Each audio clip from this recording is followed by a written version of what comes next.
Quelle a été la meilleure année que tu aies pu faire avec tous tes business réunis? L'année passée, c'était ma meilleure année. On a dépassé donc les 10 millions d'euros de chiffre d'affaires. Ok. Et on fera entre 12 et 14 millions cette année. Ça, c'est un de mes 4 sites de production et on va aller faire la visite ensemble maintenant. Bon, par contre, tu m'avais pas dit qu'il fallait mettre une capote pour la tête avant.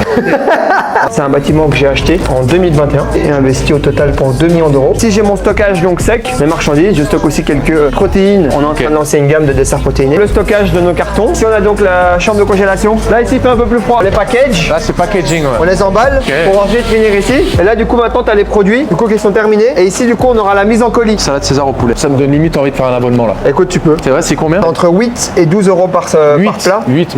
8. Et du coup, tu manages quand même pas mal de personnes. Comment est-ce qu'on fait pour être un bon leader? L'idée par l'exemple et toujours se servir en dernier. Typiquement dans Fresho, pendant les 5 premières années, j'avais le plus petit salaire. Si 100% de ce que tu gagnes, tu ne réinvestis pas dans ton business, c'était pas à crédit même pour du coup développer, sûr. ça ne marche pas. Si tu essaies de construire une vie cool sur le côté et en même temps derrière construire un empire, ça ne marche pas. Ce qui m'a sauvé, je pense vraiment, c'est vu que là où j'ai grandi à la base, c'était vraiment pourri. Dès que j'ai eu en fait un appartement plus ou moins sympa, une voiture normale et en fait derrière un salaire correct, dans ma vie, dans ma tête, j'avais déjà upgrade. Donc vu que j'avais déjà upgrade, j'avais pas besoin de plus. Et je dis toujours, quand vous êtes entrepreneur, lors de vos 5 premières années de business, si vous gagnez 1600, 1800, 2000, 2500, 3000 euros, vivez avec ça et ne les dépassez jamais. Tant que votre business n'est pas automatisé, structuré et que vous n'avez pas une source de vision claire par rapport à vos revenus, ne faites pas cette erreur.